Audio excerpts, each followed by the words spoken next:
GameRanx presents 10 facts from the Batman Arkham series that you probably didn't know. Everybody loves Batman, and everybody loves his Arkham games, so here's some little facts you may have missed in and around the game. Starting off with number 10.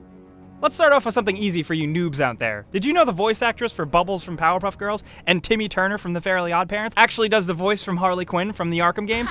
And she does other video game characters, including Riku from Final Fantasy X. Bet you didn't know that shit. Or maybe you did, if you pay attention. Like I said, that was an easy one. Number 9. Did you know that during the development of Batman Arkham Asylum, one developer, one poor frickin' guy, spent 2 years just programming Batman's cape? Yes, one man was responsible for Batman's cape in the game, and had to come up with 700 unique animations and sound effects just to make the cape seem realistic. Make fun of the guy all you want, but that would make my mom proud. Maybe now in college programming courses, there's a Batman Cape 101 class. Number 8.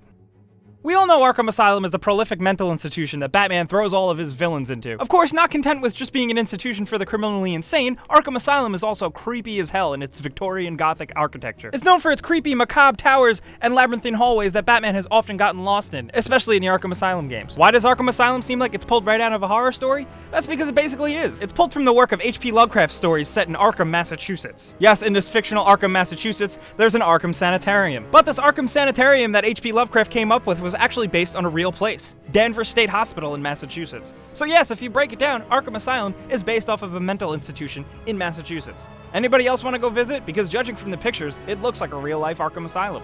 Number 7. Originally, Batman Arkham Asylum could have ended up as a rhythm action game. Oh boy, didn't everybody want that. Originally, the Arkham combat system was prototyped as a rhythm-based system where you hit flashing corresponding colors. And it kind of turned out to what the combat system is today, that every other game tries to copy. I think we can all be thankful that the Batman games didn't go full rhythm, because that would have been pretty stupid. And we wouldn't have that awesome combat system that we all know and love today. So thank you, Rocksteady. Thank you for not going with a rhythm action game. Number 6.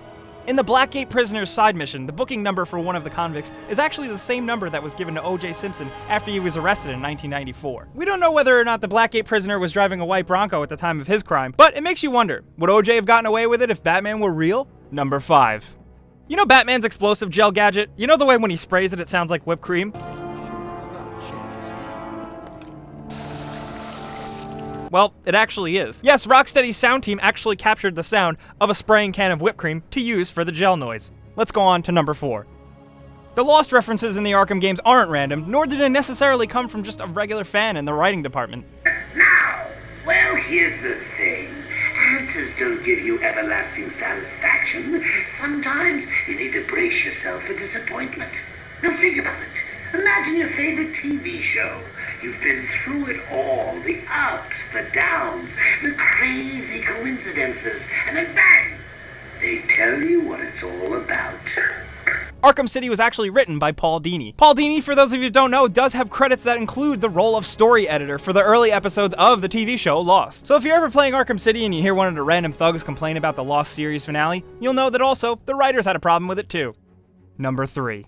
It is possible in Arkham City with a glitch to get over the walls of the Arkham City limits. Doing this actually reveals a substantially modeled Gotham, Arkham Asylum, and other areas that aren't really visible from the regular game's walls. Of course, none of it is completely detailed and fully rendered, and none of it's actually solid, so you have to get through it on a single glide. This empty modeled city was eventually adapted and expanded upon in Batman Arkham Origins. The developers of Batman Arkham Origins were lucky enough to have a city mapped out for them, so all they had to do was add in the details. Number 2. Apparently in Batman Arkham Asylum, if a PC version of the game detects it's been pirated, it will prevent Batman from using his cape to glide. Not only is this a giant middle finger to pirates from the developers, but it just makes the game really difficult and eventually results in Batman actually being trapped in a room filled with poisonous gas. This is probably one of the more aggressive forms of combating game piracy that we've seen, and who better than Batman to do it? Number 1. Here's a bomb drop. Batman Arkham Asylum wouldn't have existed if it wasn't for a failed Dark Knight game. Yes, apparently, even though it is top secret, EA was apparently working with Pandemic to develop a game based on the Dark Knight movie. For those of you that don't remember Pandemic, they were the guys who started Star Wars Battlefront and the awesome Mercenaries games. Imagine we got a Dark Knight game? I feel like it would be a little boring. Honestly, I'd rather play as Heath Ledger's Joker than Batman because he was barely in that movie. This game was totally secret and really only murmured by anonymous sources and accidentally mentioned in an interview by Gary Oldman on G4. Unfortunately, the movie came out in 2008 and we never saw the game. This was a huge financial loss for EA and eventually led to the shuttering of one of Pandemic's subsidiaries. And then we all know the ultimate fate of Pandemic, the entire studio shut down a few years later. So thankfully, after EA's screw up, Eidos Software handed over the reins to Batman to Rocksteady Studios, and the rest is history.